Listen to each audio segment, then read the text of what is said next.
dia, meus amigos, bom dia, minhas amigas.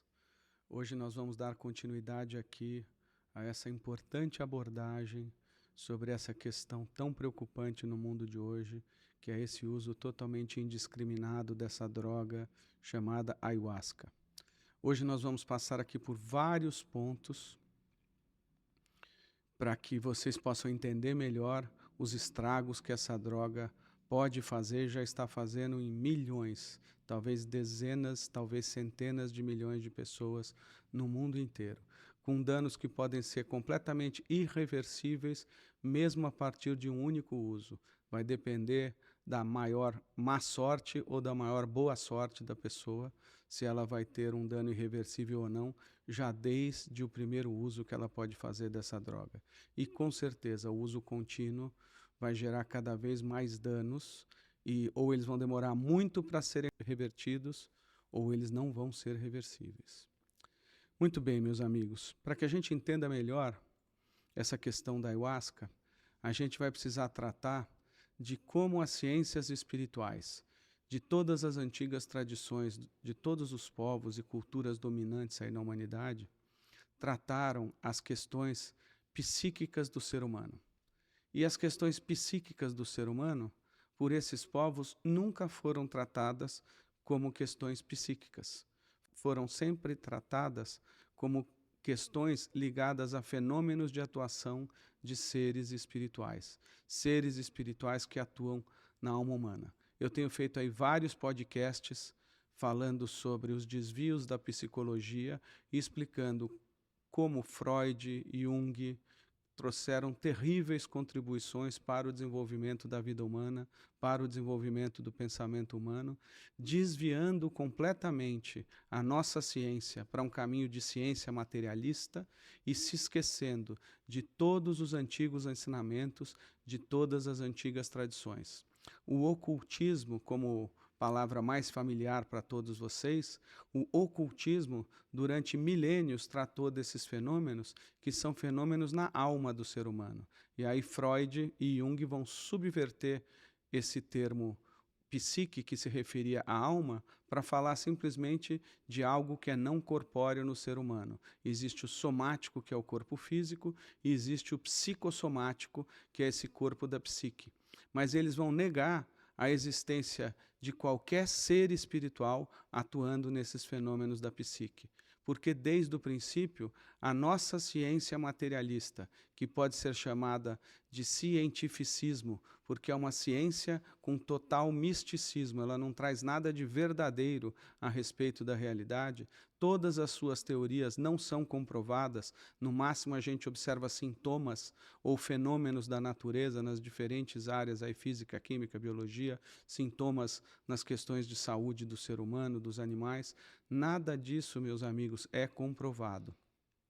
Então, a nossa ciência materialista, que critica as ciências espirituais, uma visão espiritual da vida, dizendo que essa visão espiritual da vida é mística, na realidade, ela está atacando primeiro como forma de se defender. Sabe aquela história de que a melhor defesa é o ataque? É isso que as ciências mentirosas, falaciosas, com grandes inverdades da ciência materialista fazem ao acusar as ciências espirituais de serem misticismo. O verdadeiro misticismo está nas ciências materialistas. É um cientificismo, é uma falsamente chamada ciência. Desde há muito tempo, São Paulo, apóstolo na Bíblia, chamava toda a ciência que já se desenvolvia com esse viés materialista daquela que é a falsamente chamada ciência. E ela é falsamente porque ela é criada por uma mente que não tem capacidade de acessar realidades espirituais, não tem capacidade de lidar com conteúdos espirituais. E aí a gente cria toda uma ciência a partir de uma mente que mente. É uma mente abstrata, vazia, superficial, materialista. Materialista significa tudo isso, todos esses adjetivos que fazem com que a nossa ciência não tenha fundamento verdadeiro algum. Por quê? Só existe fundamento verdadeiro em qualquer manifestação da realidade material quando a gente consegue entender qual é a atuação de seres espirituais de leis espirituais, de verdades espirituais e de fenômenos espirituais na base de todas essas manifestações materiais. Sem isso, meus amigos, tudo é cientificismo. E aí eu vou dar alguns exemplos para vocês. Parece meio distante, mas imaginem o seguinte: pensem na teoria do Big Bang. Ela recebe o nome até hoje de teoria porque ela nunca foi comprovada. E olha que absurdo que é a teoria do Big Bang. Ela diz que por uma aleatoriedade houve uma explosão e que essa explosão criou o universo. E criou o universo com essa perfeição que a gente vê nesse universo. E para que o universo chegasse ao seu estado atual de evolução, foram só infinitas outras aleatoriedades que fizeram com que o universo seja o que ele é hoje. E daqui para frente, para qualquer coisa que se desenvolva no nosso universo, são só aleatoriedades que estão na base da explicação da ciência materialista para indicar como é que o universo se formou, como ele é hoje e como ele vai se desenvolver. É óbvio que essa é uma teoria furada. E o que está faltando nessa teoria? Está faltando a intencionalidade. Intencionalidade significa vontade divina. É a vontade divina, é a sabedoria divina, o poder divino e o amor cósmico criador, que é este amor divino, a força criadora mais potente de todo o universo, esse amor, são essas três forças juntas que fazem com que o universo seja criado e evolua. Antes, hoje e para sempre. Essas três forças, poder equivale a Deus Pai, a sabedoria equivale ao Espírito Santo e o amor equivale ao Cristo.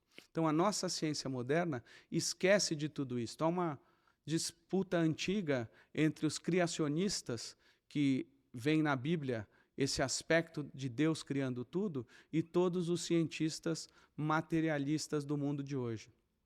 Esse é só um exemplo.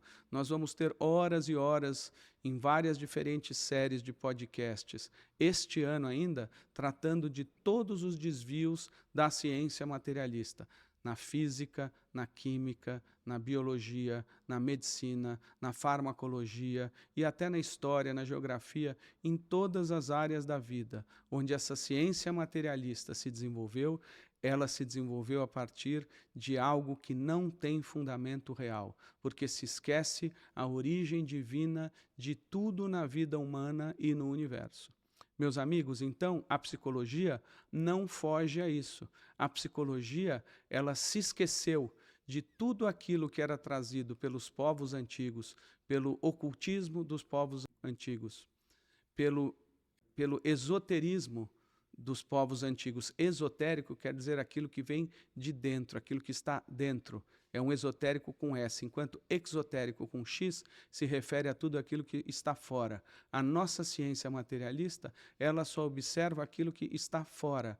Ela esquece de ver aquilo que está dentro do ser humano, dentro da alma humana, aquilo que atua no ser humano, de diferentes formas, em diferentes momentos da humanidade, em diferentes momentos da evolução do ser humano, em diferentes fases da sua vida, em diferentes situações, por exemplo, usando ou não usando drogas. O que acontece na alma humana sob o efeito de uma droga? O que ela faz? Que seres essa droga vai despertar dentro desse ser humano? Então, meus amigos, essas ciências espirituais, elas vão trazer uma visão que ela é 180 graus oposta à visão dessas ciências materialistas. Elas vão olhar para o espiritual na base de todas as coisas. E o espiritual é algo objetivo, porque é a vida de seres espirituais que cria tudo na matéria exterior. Esse é o nosso macrocosmos, o universo exterior, como nesse exemplo do Big Bang. São seres espirituais que criam as constelações, que criam os espirais das constelações, a matéria, os planetas, as estrelas, e até hoje o que existe nessas localidades são simplesmente colônias de seres espirituais. É isso que todos os sábios de visão iluminada sempre nos relataram, desde a antiga Atlântida, que ainda tem algumas reminiscências disso, e começando nesse nosso quinto período cultural pós-atlântico, começando com a civilização indiana, a antiga civilização indiana, tudo aquilo que foi cognizado nos Vedas. A próxima civilização é a civilização persa, e aí o grande mestre Zaratustra, ele vai trazer toda uma visão adequada àquela época. E aí mais próximo de nós a gente tem a civilização egípcia. A civilização egípcia, ela é espelhada na nossa época. Então a gente tem muita relação ainda com o Egito. Então a civilização egípcia vai nos trazer conhecimentos espirituais que são mais facilmente compreensíveis para nós hoje. Depois a civilização greco-romana, que também vai trazer muitas coisas muito compreensíveis para a nossa realidade atual, porque é só na época greco-romana que o pensamento racional, materialista, intelectual se desenvolve da maneira como a gente tem este pensamento desenvolvido hoje. A gente tem, na Grécia, dois momentos diferentes. Um que vai até os filósofos platônicos e outro que começa com os filósofos aristotélicos. Até Platão, e aí os dois principais expoentes são Sócrates, que era mestre de Platão, Platão ele mesmo. Esses dois representam os últimos dois grandes representantes da antiga clarividência na civilização greco-romana, nesse período greco-romano e na civilização grega. Eles eram clarividentes. Por isso que Platão nos fala do mito da caverna, das sombras. O que ele quer dizer é que a nossa materialidade física impede que nós vejamos seres espirituais na base de tudo. Eles estão por trás de nós aqui, ó. Na Grécia tinha um deus e estátuas de pessoas que tinham uma face aqui para trás. Isso representa que elas ainda podiam ver com visão clarividente a realidade espiritual. Esses seres que estão aqui atrás projetam as suas sombras, projetam a sua luz, e aí as sombras são projetadas na parede da caverna, porque a nossa corporalidade física e os outros objetos impedem que a gente veja essa luz desses seres espirituais. Então a gente perdeu referência de tudo isso nesse momento, é um momento histórico muito claro. E o Rudolf Steiner vai dar lindos exemplos de como essa transição ocorreu, que fazem com que qualquer um que estude isso tenha certeza da veracidade de tudo que ele nos relata. E aí o que vem depois, o que se inaugura depois disso? Se inaugura a época aristotélica. Aristóteles é o primeiro grande filósofo que já não tem mais à sua disposição esses instrumentos da visão clarividente, da audição clarividente, da capacidade de prescrutar o mundo espiritual com órgãos espirituais que fazem parte da corporalidade do ser humano. E aí, o próprio Aristóteles é o grande exemplo de que isso era necessário.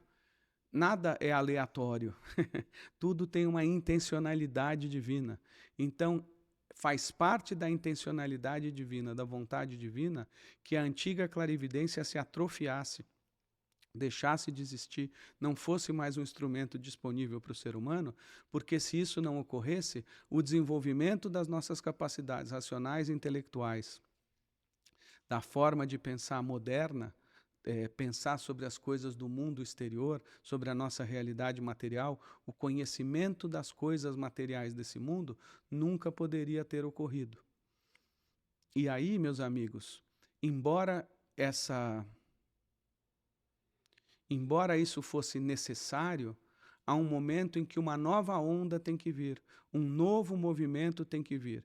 E a gente já está atrasado agora no desenvolvimento desse novo movimento. Já se esperava da humanidade, desde o ano 1413, que nós já estivéssemos desenvolvendo novamente capacidades de visão espiritual. Mas isso não ocorreu, e é por isso que a gente se afunda e se afundou e vai continuar se afundando cada vez mais nessa visão totalmente distorcida do mundo, que é essa visão materialista da vida. E eu estou dizendo tudo isso para falar da psicologia. A psicologia se perdeu como uma das ciências fundamentadas nessa visão materialista da vida. No passado, meus amigos, tudo era diferente. E eu vou agora fazer aqui um breve resumo, vou reprisar brevemente aquilo que os povos antigos entendiam como sendo as forças destrutivas da alma, no pensamento, no sentimento e na vontade. Essas três forças que a gente pode chamar de demônio do pensar, demônio do sentir e demônio do querer, são forças que eram conhecidas de todos os povos antigos. Eu vou dar um exemplo aqui para vocês, começando pelo princípio, pelo mais antigo exemplo que existe de uma doença psíquica. Vamos começar por aí e em seguida a gente vai tratar das esferas da alma. Porque são dois fenômenos. Um deles é o da nossa sombra, do nosso sósia, do nosso duplo maligno. E esse duplo maligno, ele está conectado aos fenômenos das esferas da alma ou dos demônios do pensar, do sentir e do querer. Está conectado também à manifestação do pequeno guardião do limiar, ou do nosso eu inferior. E os Vedas, eles não vão tratar especificamente ainda das esferas da alma e nem do pequeno guardião do limiar. Naquela época, isso ainda não existia, porque o próprio corpo astral humano não havia se formado, porque a alma da sensação, onde se manifesta a vontade, a alma do intelecto ou da índole, onde se manifesta o sentimento, a alma da consciência, ligada ao nosso pensar, não havia ainda se manifestado naquela época. Na época da antiga Índia, só existia a formação do corpo etérico do ser humano. Antes disso, na antiga Atlântida, só havia se formado o corpo físico do ser humano. Foram 7 períodos na Atlântida, com 7 raças em que se formou o corpo físico do ser humano. Em seguida, na Índia, se forma o corpo etérico do ser humano. Depois, na antiga Pérsia, se forma o corpo astral, no antigo Egito, a alma da sensação, na época greco-romana, a alma do intelecto ou da índole, e agora, desde 1413, um período que vai até 3570, vai se formar a alma da consciência do ser humano, ou alma espiritual do ser humano. Então, meus amigos, cada civilização só pôde trazer aquilo que já existia naquele momento da evolução humana. Depois que os rishis védicos trouxeram na antiga Índia tudo que eles puderam cognizar, na antiga Pérsia isso foi atualizado para a existência de um corpo astral. No antigo Egito, para a alma da sensação. Na antiga época greco-romana, para a alma da índole ou do intelecto. E depois, na nossa época, de 1413 em diante, para a alma da consciência. E aí, meus amigos, as doenças psíquicas conhecidas pelos seres humanos, elas também evoluem conforme evolui esse desenvolvimento do ser humano. Nesse nível em que nós estamos hoje, o grande desafio é que o desenvolvimento da alma da consciência já faz parte de um nível que é limítrofe, por isso que ela chama também alma espiritual. A gente já está no nível do eu, no nível do espírito. E as doenças que hoje se desenvolvem são doenças do espírito. No passado, elas não alcançavam o espírito. Então, as doenças de hoje são muito mais graves. Por quê? Quando a gente atinge o eu, o nosso espírito, a alma espiritual, o que pode ocorrer é que uma doença vai levar o ser humano a se demonizar, a perder completamente a sua natureza humana e a manifestar aspectos na sua personalidade que não são aspectos humanos, são aspectos de seres involutivos, contrários à evolução do ser humano, os adversários da evolução do ser humano.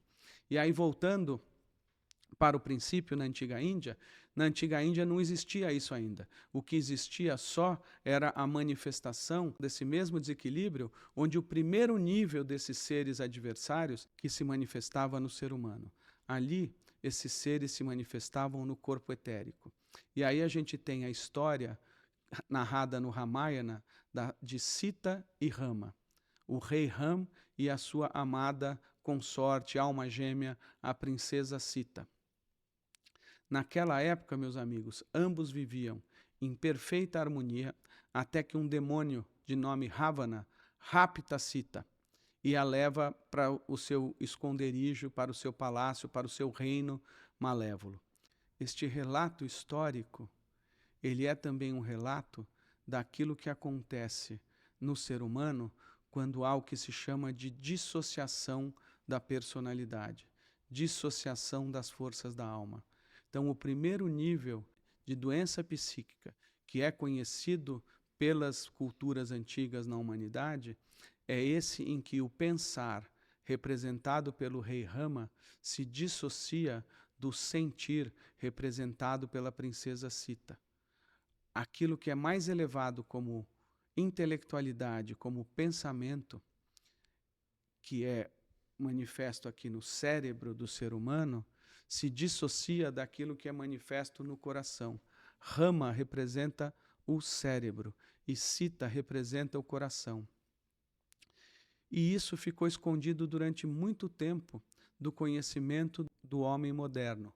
Mas um dos grandes sábios de visão iluminada, que vive hoje encarnado na Terra, chama-se Maharaja Rajaram. Ele é o sucessor do mestre indiano Maharishi Mahesh Yogi. O seu nome de nascimento é Tony Nader e ele recebeu esse título de Maharishi quando ele foi coroado como o primeiro rei do país global da paz mundial, que foi fundado por Maharishi para trazer todos os mais elevados conhecimentos védicos numa releitura, avivados por Maharishi, para a sociedade atual. E esse sábio, Tony Nader, ele escreveu um livro chamado O Ramayana na Fisiologia. Escreveu outro também que é o Veda na Fisiologia, onde ele explica a atuação e onde fica na fisiologia cada um dos seres espirituais que foram vistos pelos 7 rishis védicos. E narra também como na saga de Rama e Sita, cada um dos personagens e cada um dos eventos se relaciona a uma parte da fisiologia humana. E o que ele vai dizer é que esse aspecto do rapto, ele representa a ruptura entre coração e mente, que vai gerar a dissociação da personalidade. Eu estou trazendo isso porque isso é a mesma coisa da qual a gente falou no primeiro vídeo, em que, quando a gente faz ressonância magnética funcional com usuários de ayahuasca, a parte direita do cérebro se separa completamente da parte esquerda do cérebro, os 2 hemisférios trabalham em total conflito, em oposição a essa separação, essa ruptura. E aí, por essa leitura do livro e do que Maharaja explica nesse livro, a gente pode entender também que não só isso acontece, mas que também todo o córtex pré-frontal é desligado do restante das estruturas cerebrais quando se toma uma droga ou em qualquer outro fenômeno de dissociação da personalidade, como, por exemplo, na regressão, ou, por exemplo, quando se faz hipnose com uma pessoa, ou com vários eventos do mundo atual, como usar computadores, como usar celular, toda a exposição à tecnologia, filmes, televisão, toda a ciência materialista que a gente estuda, todos os medicamentos alopáticos que a gente toma, tudo isso acaba dissociando a personalidade das pessoas.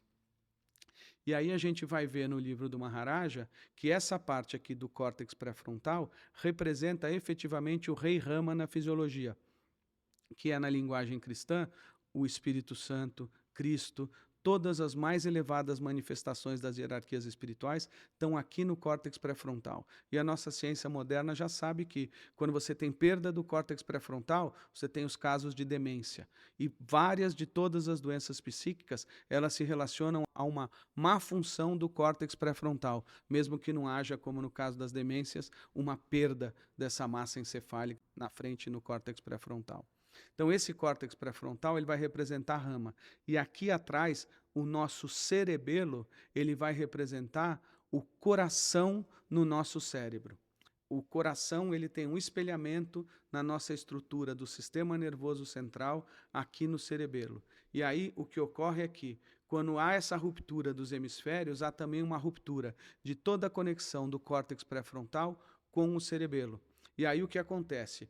O cerebelo, que sob a orientação do mais elevado no córtex pré-frontal, é simplesmente uma área do nosso cérebro que nos permite perceber com perfeição a parte junto com o todo, ela se separa e aí ela vai, ao invés de entender a parte, ela vai se desenvolver com todos os valores do egoísmo.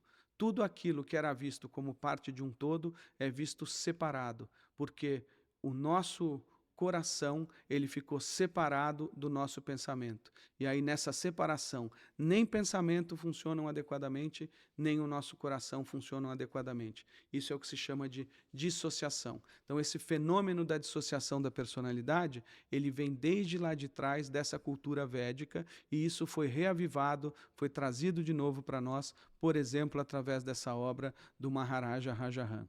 E aí o que a gente tem? A gente tem nesse fenômeno o que se chama hoje, na ciência moderna, de fenômenos de múltiplas personalidades, de dupla personalidade ou de dissociação da personalidade. O que acontece quando há essa separação é que, ao invés de esta parte aqui, do espírito do ser humano, da sua parte espiritual mais elevada, se manifestar na sua personalidade, a sombra do ser humano vai se manifestar, representada por esse cerebelo separado do córtex pré-frontal. É isso que a ciência moderna vê quando fala do cérebro reptiliano, das funções da amígdala relacionadas ao medo.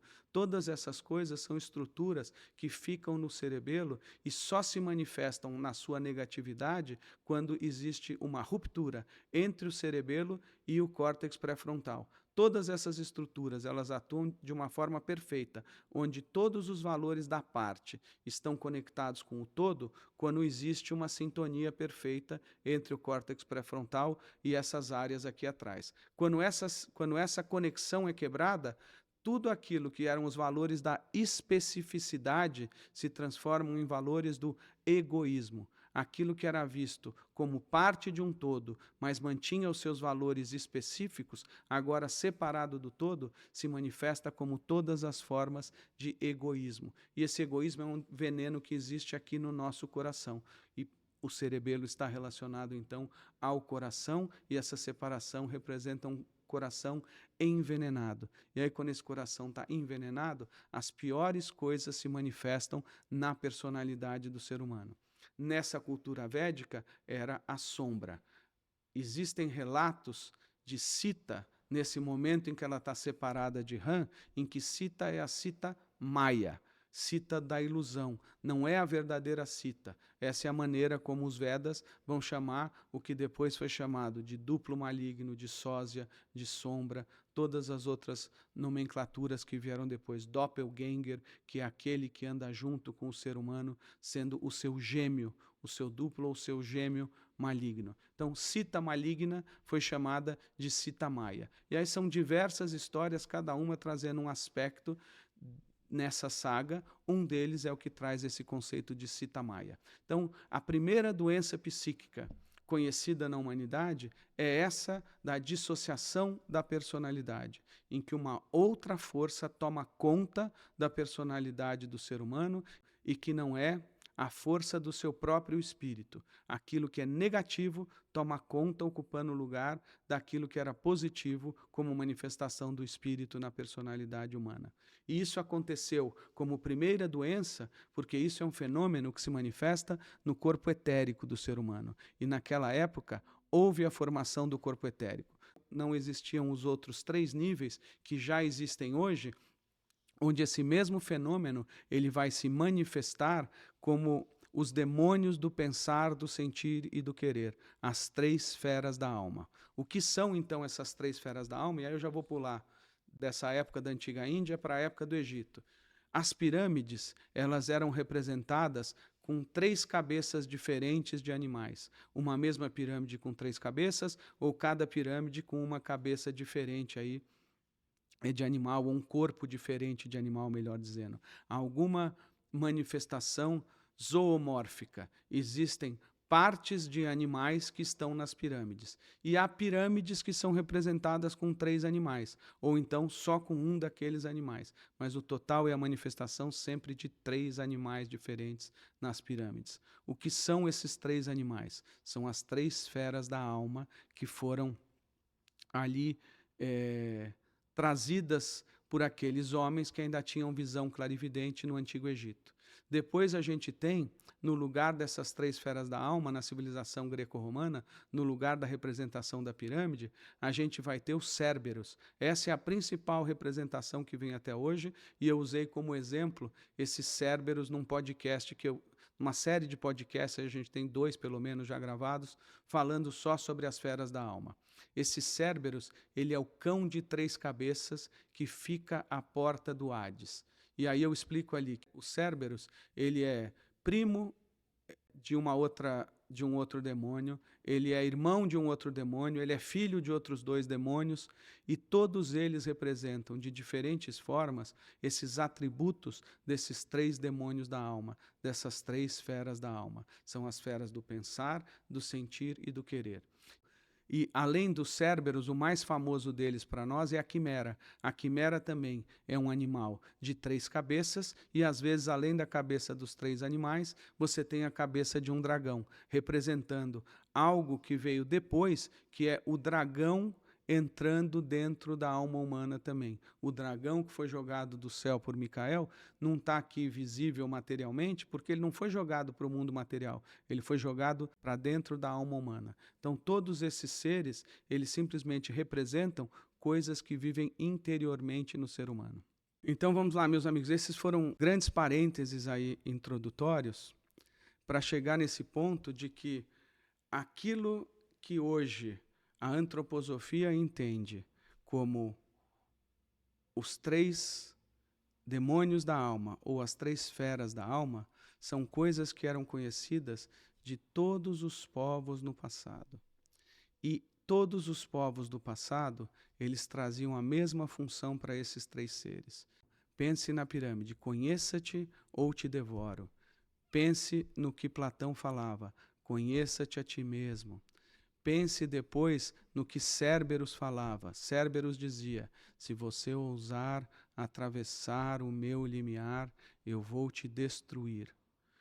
Todos esses seres, que são essas feras da alma nas diferentes mitologias, estes seres, eles têm um papel de alertar o ser humano, que o ser humano não pode sair da sua realidade material e acessar seres espirituais com uma visão clarividente, atravessando o limiar, atravessando essa fronteira do mundo espiritual, sem que ele esteja devidamente preparado.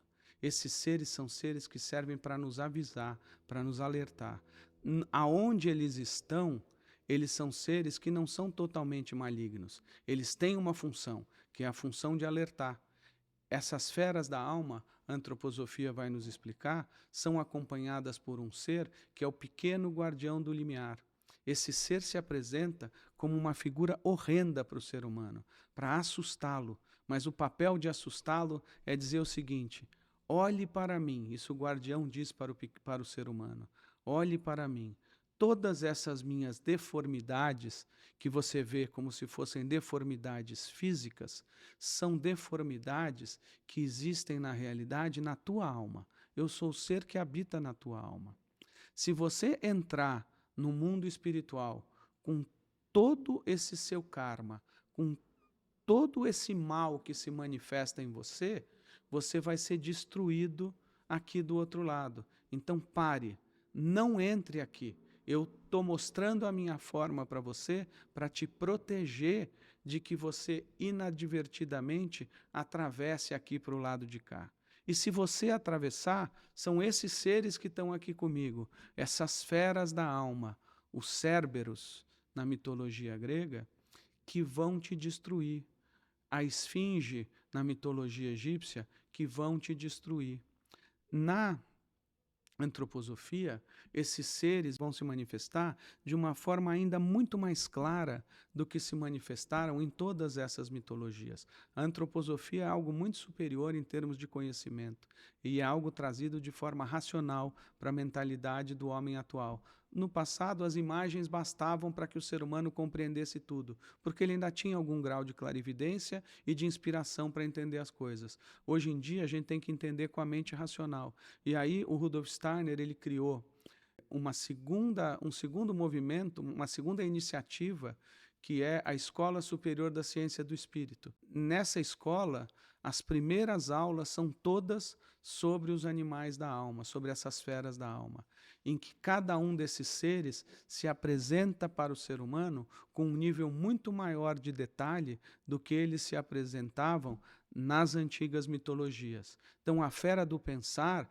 ela vai dizer exatamente como ela é, que cor ela tem, qual é a aparência física dela, o que ela faz.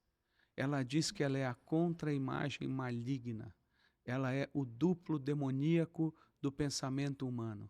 Todo tipo de pensamento enganador, todo tipo de pensamento superficial, raso, todo tipo de pensamento que nega as verdades espirituais e que fortalece as inverdades, se manifesta por esse ser do pensar. E ele vai dizer que ele tem os olhos vidrados, ou os olhos vitrificados. Essa é a principal manifestação desse ser fisicamente. A gente não diz que os olhos são a janela da alma? Quando uma alma está tomada pelo demônio do pensar, quando ela está totalmente enrijecida, endurecida por uma forma de pensamento materialista que afastou completamente tudo aquilo que é espiritual do pensar, afastou o Espírito Santo, afastou o anjo da guarda, afastou o Cristo, afastou todos os seres que podem se manifestar positivamente no pensar, e só existe uma forma enrijecida de pensamento e por isso completamente doentia. Esse ser se manifesta e pode chegar na corporalidade física do ser humano a manifestar no físico esse olho vitrificado. E aí o olho é uma janela da alma que permite que a gente veja que não existe na alma mais nada de espiritual. Só existe matéria bruta, matéria sólida, enrijecida, como uma pedra. É isso que existe. O outro ser da alma, que é o ser do sentir, ele vai dizer que ele é um ser de uma forma alongada. E aí ele descreve todos os seus aspectos, mas não é na forma física mais que ele se manifesta, que ele manifesta a sua principal característica. O que esse ser vai manifestar é o ódio. Toda vez que existe ódio nos sentimentos do ser humano, ódio nas palavras do ser humano, ódio na relação de um ser humano com o outro, toda vez que existe isso, é essa fera da alma que tomou conta do ser humano. Então, num primeiro momento, a gente identifica um pensar completamente doentio com esse olho petrificado. Num segundo momento, a gente vai identificar que existe um sentir doentio com o ódio. E num terceiro nível, a gente vai entender, no nível da vontade, a fera da alma coloca como principal característica sua o medo e também a existência de garras e presas. Garras e presas significa que o ser humano, quando está sob a influência desse ser, ele vai perder completamente a sua forma física humana e vai voltar para uma forma física de seres muito atrasados na sua evolução e de seres demoníacos, não são nem seres animais. Você vai começar a criar movimentos nas suas mãos, posições nas suas mãos, como você mostra os seus dentes, movimentos na musculatura do rosto que vão equiparar as suas feições e os gestos dos seus membros à manifestação de garras e presas de seres demoníacos. E tudo isso, meus amigos, que eu estou dizendo, a ciência moderna observa como sintoma. Eu falei com vários psiquiatras envolvidos com manicômios, casos mais graves de doenças psíquicas, que eles relatam que é muito comum ver pessoas com olhos vitrificados, ver pessoas que tomam esse estado que é chamado de possessão espiritual, em que você faz esses movimentos diferentes, coisas que são impossíveis para o ser humano fazer. Somente pela possessão por um desses seres, que vão trazer a sua forma espiritual para a forma física do ser humano, é que o corpo, nos membros e no rosto, e nos dentes, na boca, consegue se movimentar daquele jeito e criar essas posturas e essas feições. E da mesma maneira, quando a gente vê pessoas falando como um demônio, atacando, dizendo coisas que são tão ruins que nenhum ser humano é capaz de dizer, parece que as pessoas estão cuspindo ódio, todos esses fenômenos são fenômenos que ocorrem pela manifestação desses seres. E a antroposofia vai trazer tudo isso detalhadamente. Eu estudo antroposofia há 2 décadas agora, e eu ainda tenho muita coisa para aprender sobre tudo isso, mas tudo que eu aprendi já é um caminho gigante perto do caminho quando eu comecei e que eu só tinha uma visão materialista da vida. E quanto mais a gente estuda antroposofia, mais a gente valida pelo nosso próprio pensar, sentir e querer, que aí é o inverso da história. Com a antroposofia a gente desenvolve positivamente essas forças da alma e o pensar se torna uma fé objetiva, o sentir se torna amor e o querer se torna esperança ou boa vontade. E com essas 3 forças da alma desenvolvidas, que são forças espirituais já atuando na alma, é que a gente pode conhecer da ciência espiritual. No mundo espiritual, as coisas só funcionam por afinidade. Então, se a gente desenvolveu forças espirituais na alma, a gente pode compreender sobre a vida de seres espirituais. Se a gente só tem forças materiais na alma, a gente não pode compreender sobre a vida de seres espirituais. E, além disso, quando a gente desenvolve as forças positivas, a gente se conecta com os seres de luz. Quando a gente não desenvolve as forças positivas e regride, a gente só vai se conectar com os seres de sombra. Então, ao contrário de quem entra despreparado no mundo espiritual, estudando essas coisas, tomando contato com esses conteúdos e que vai tomar conteúdo com esses seres de forma despreparada, e aí vai ter tudo que a gente chama de doenças psíquicas, quem entra adequadamente no mundo espiritual, porque se preparou para isso, vai entender o mundo espiritual e vai se conectar com seres mais elevados que vão ajudá-lo nesse embate, nesse contato, nesse enfrentamento que invariavelmente acontece com as pessoas quando elas entram no mundo espiritual. E era isso que eu queria trazer hoje aqui para vocês. Eu fiz um grande preâmbulo, porque é muito conteúdo para compartilhar, mas o que eu queria dizer é que quando a gente estava falando no primeiro episódio dos fenômenos de possessão espiritual, para as pessoas que usam ayahuasca, esse fenômeno de possessão espiritual para as pessoas que usam ayahuasca é o fenômeno em que elas entraram despreparadas no limiar do mundo espiritual, atravessaram inadvertidamente, sem ter o seu espírito conectado com a sua alma, atuando no seu corpo etérico e dominando as forças do corpo físico quando se está do lado de lá na realidade espiritual. Se a pessoa não tem isso e ela entra despreparada, que é o que acontece quando alguém entra no mundo espiritual tomando ayahuasca ou tomando qualquer outra droga psicodélica, que são essas drogas que já atuam aqui no nível do ser e que, quando a gente atravessa o mundo espiritual preparado, a gente se conecta ao nosso espírito e é uma bênção atrás da outra evolução. Quando a gente entra despreparado, a gente vai se conectar com esses seres todos, é um processo de demonização. Demonização, o que é? É a percepção de que a pessoa está sob um estado de possessão espiritual. E por que isso acontece? Por que quem toma ayahuasca atravessa esse limiar do mundo espiritual despreparado? Eu falei do pequeno guardião do limiar que acompanha aqui as feras da alma. Esse pequeno guardião do limiar, ele vai estar lá no seu papel e vai dizer, quando a pessoa chegou no nível ou da fronteira do físico para o etérico ou do etérico para o astral. Pare, não atravesse. Se a pessoa está conectada com o espírito dela, se ela tem consciência, que é a mesma coisa que estar conectado com o espírito significa ter consciência, essa força do espírito nela vai evitar que ela atravesse para o mundo espiritual. E aí o espírito naturalmente vai criar processos de purificação da alma, de iluminação e depois de iniciação, para que a pessoa se torne capaz de entrar efetivamente nesse limiar, atravessar esse limiar do mundo espiritual.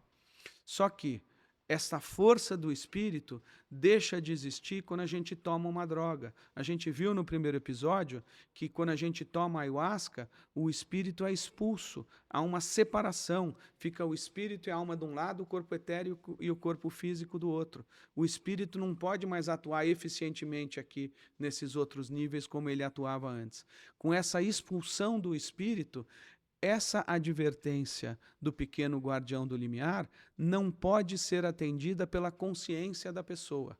E, pelo contrário, o que vai existir? Como o espírito está separado e, além disso, a droga é uma substância material, o corpo físico, que é o mais inconsciente de todos, o que menos capacidade de fazer qualquer decisão, de tomar qualquer movimento certo no sentido evolutivo do ser humano, o corpo físico toma conta do cenário.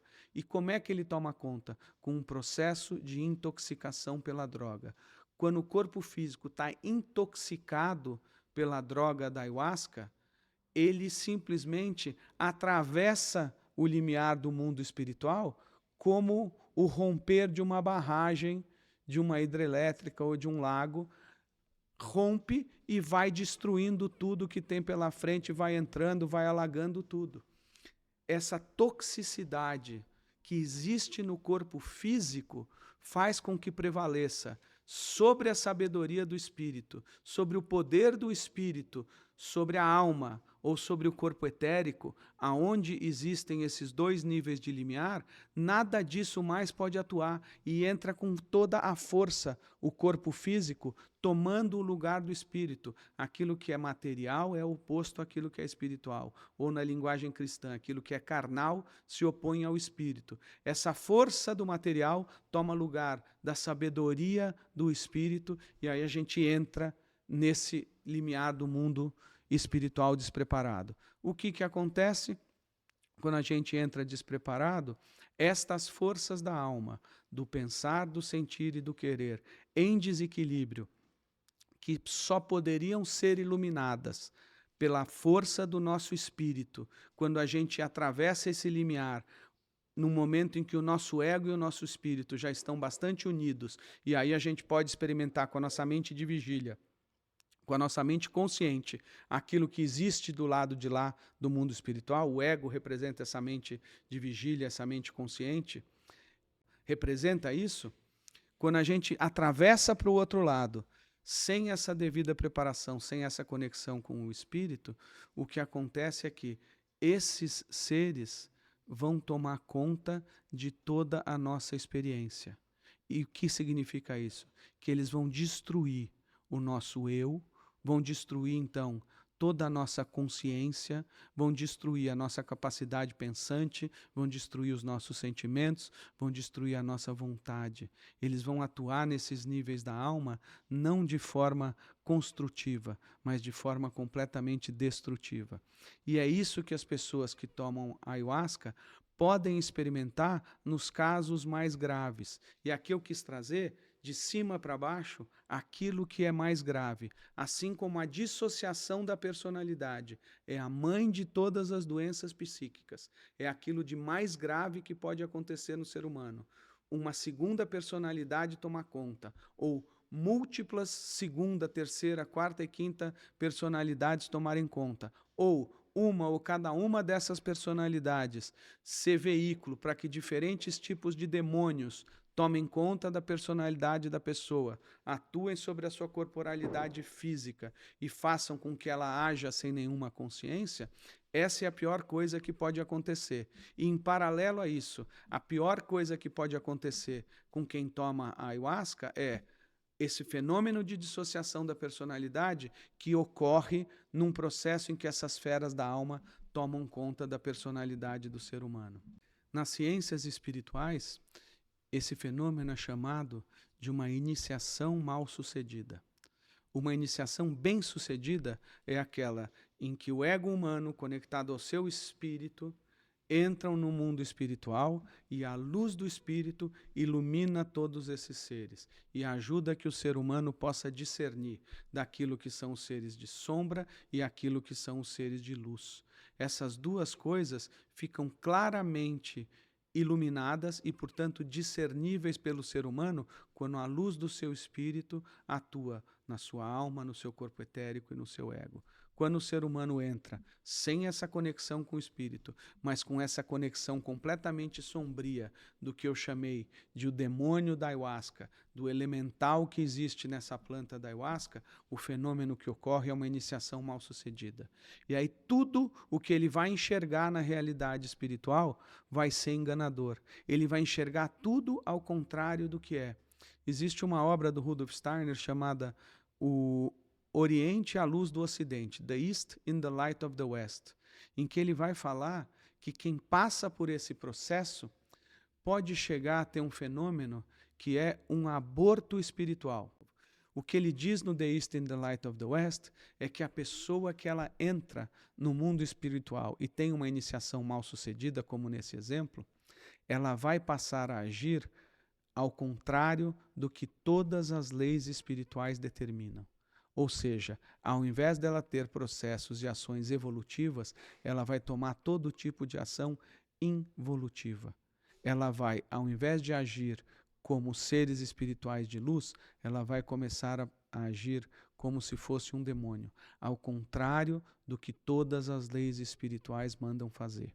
E numa outra obra, que é O Conhecimento dos Mundos Superiores, no capítulo 5, que chama-se A Dissociação da Personalidade na Prática Espiritual, nesse capítulo ele vai explicar que isso acontece porque existe um aborto espiritual.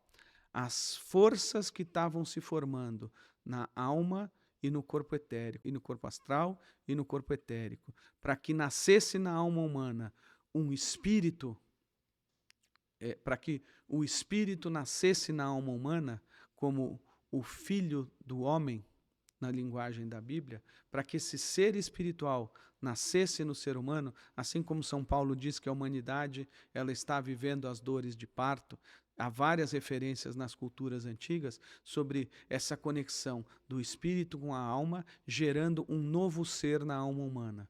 Esse novo ser que está para nascer na alma humana, ele se torna um abortivo, como na linguagem de São Paulo na Bíblia. Ele fala desses seres humanos abortivos. Então existe um aborto espiritual daquele ser que está se desenvolvendo na alma humana, e quando existe esse aborto espiritual, o que ocorre é que os órgãos clarividentes que estavam se formando na alma e no corpo etérico, no corpo astral e no corpo etérico, esses órgãos clarividentes, eles nascem defeituosos, como toda a massa, como todos os órgãos destruídos, abertos, mal formados, que existe num aborto do corpo físico.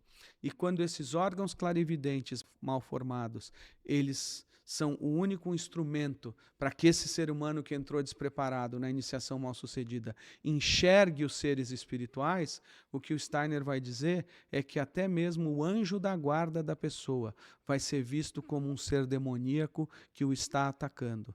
O ser humano só vai conseguir ver por esse baixo nível de órgãos mal formados, que é o baixo nível de órgãos espirituais equivalentes aos órgãos espirituais de demônios. E aí ele só vai ver com a lente de quem enxerga demônios, e aí existem todos esses processos de loucura do qual nós estávamos falando.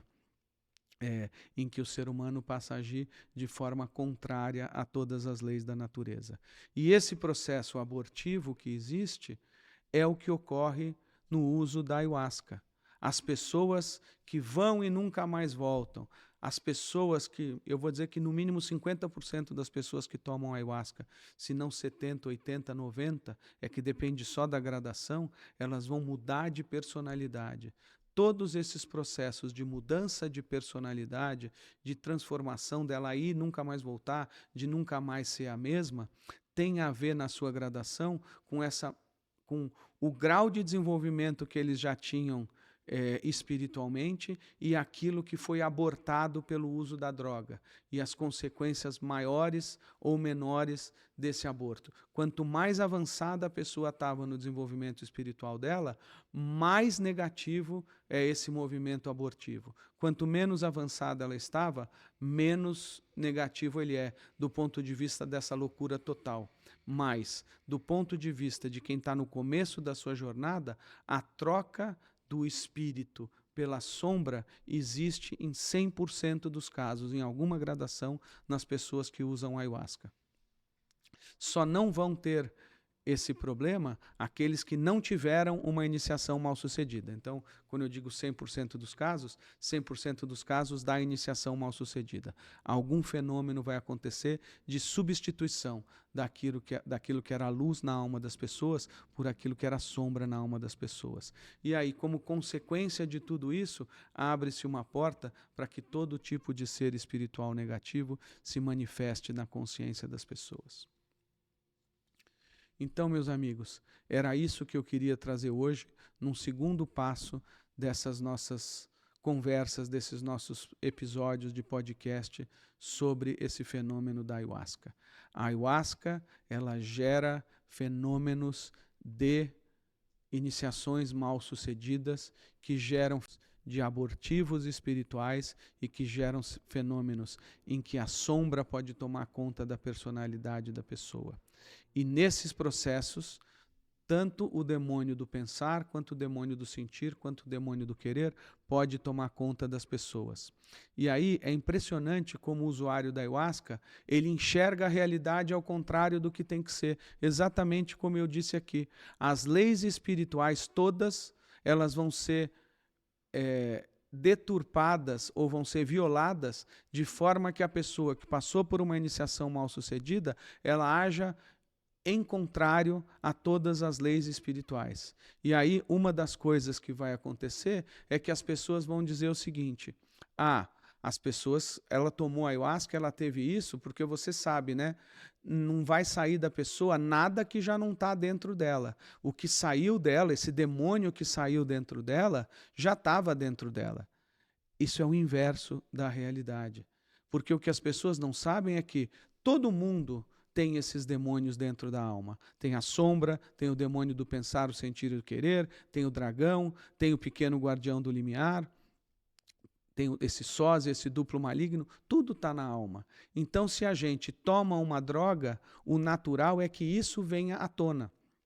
E a maioria das pessoas não percebe que sempre vem à tona algum desses seres, porque na maioria dos casos o que vem à tona é só a sombra. Mas nos casos piores, quando vem esses demônios da alma, aí sim é que o bicho pega. E aí só que as pessoas vão falar de possessão espiritual. A possessão espiritual, ela ocorre desde o menor grau até o maior grau de problemas no uso da ayahuasca. Não existe uso da ayahuasca sem possessão espiritual. O que pode haver, no máximo, é que se a pessoa está muito preparada e muito conectada com o espírito dela, ela vai ter ainda a chance de se manter consciente quando ela entra em contato com esses seres, e aí, embora haja uma batalha em que existe alguma perda, ela consegue superar isso, desde que ela nunca mais use a ayahuasca, e aí ela pode retomar o antigo estado de desenvolvimento do que ela tinha.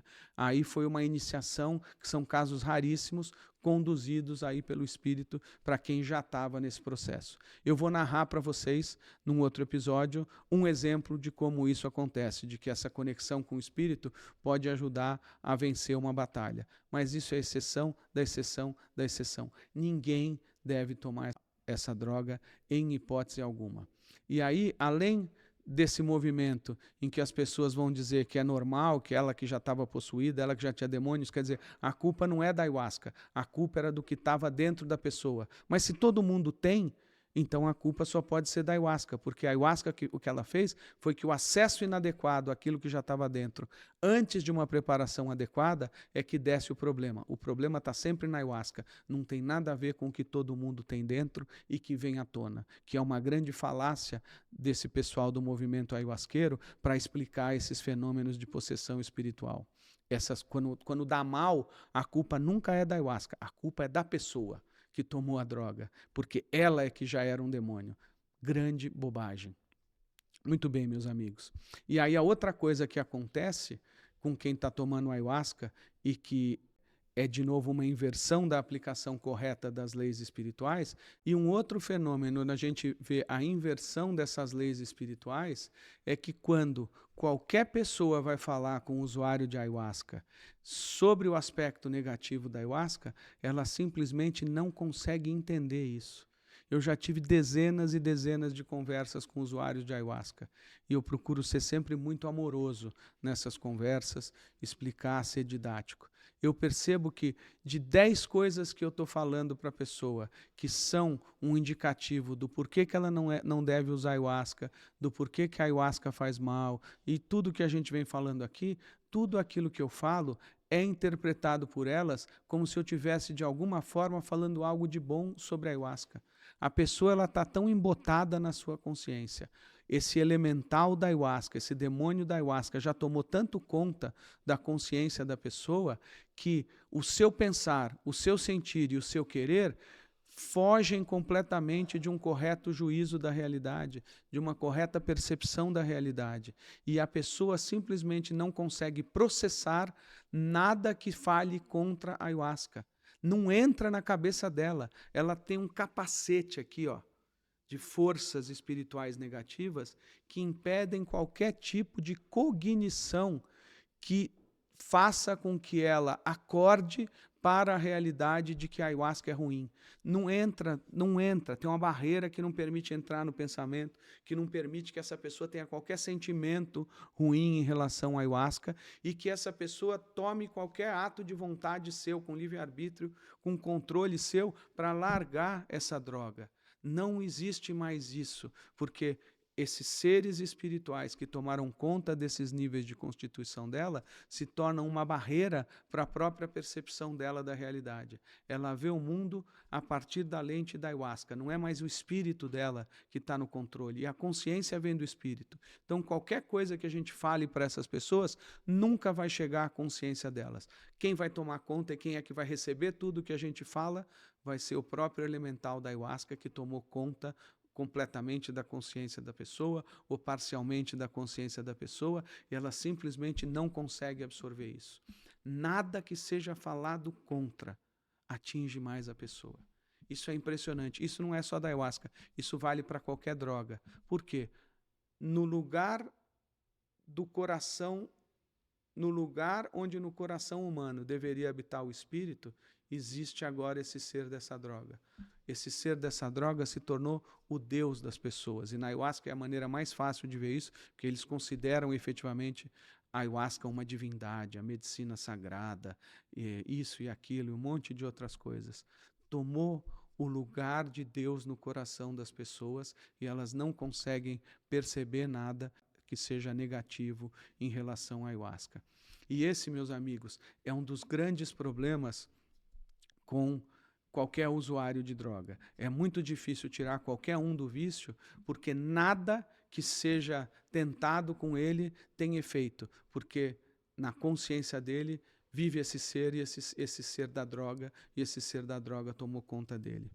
E aí um último aspecto em relação a isso é que se de alguma maneira a gente insiste e aí a pessoa tem o mínimo relance, tem o mínimo vislumbre na consciência dela de que efetivamente a gente é um perigo para ela como usuário dessa droga, porque a gente fala com tanta propriedade, sabe tanto do que está falando e está agindo para tentar ajudar essa pessoa para largar essa droga, o que acontece é que quando a gente atravessa um pouquinho isso, quem reage é o demônio que tomou conta da consciência da pessoa, e aí ela vai ter, primeiro, um estado de total confusão mental, depois um estado de enorme medo e depois ódio de quem está falando contra o uso dessas drogas. O fenômeno é esse, da confusão mental para o medo e para o ódio. E aí o Steiner vai dizer, há mais de 100 anos atrás, que isso já se dava com o uso de qualquer droga que estava se criando já nessa época, no início das drogas alopáticas. O Steiner diz que existiam vários estudos há mais de 100 anos atrás, mostrando que quando um médico receitava uma droga para uma pessoa e depois ele via que aquele estado que ele estava querendo evitar tinha passado, e aí ele começa o desmame da droga, que existia naturalmente o desenvolvimento de um enorme ódio do paciente pelo médico.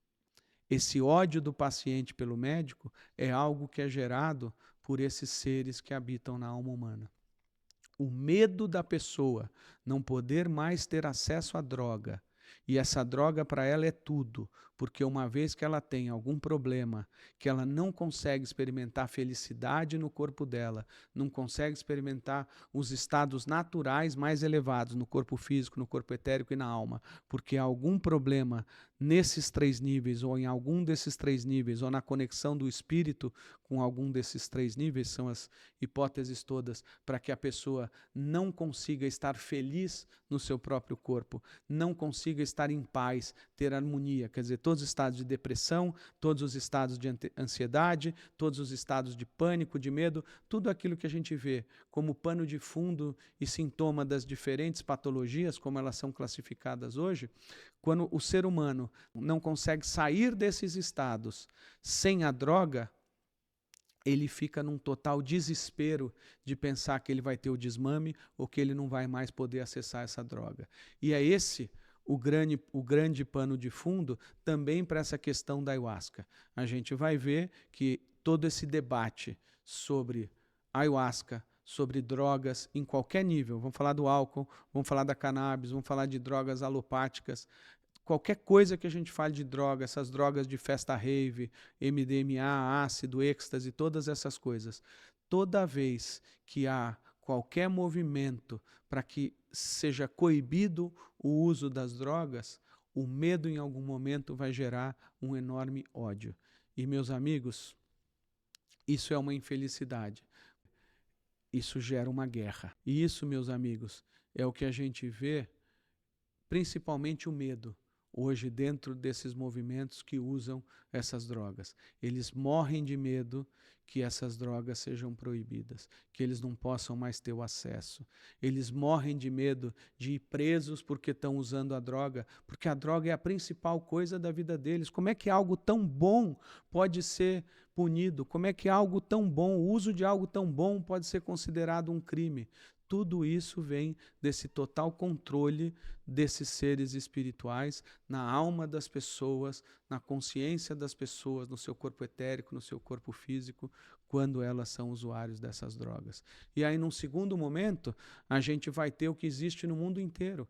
A guerra às drogas gerou um fenômeno de rebote, né? De kickback, o pêndulo foi para um lado, depois o pêndulo foi para o outro, que a guerra às drogas de um lado gerou a criação de um ativismo que atua pelo ódio o tempo todo. O medo gerado cria impulsos de ódio o tempo todo. Infelizmente, meus amigos, em toda essa discussão que a gente está tendo aqui a respeito da ayahuasca, esses dois fenômenos vão existir: confusão mental, medo e depois o ódio nesse tipo de discussão. Infelizmente. Mas é isso. Meus amigos, muito obrigado.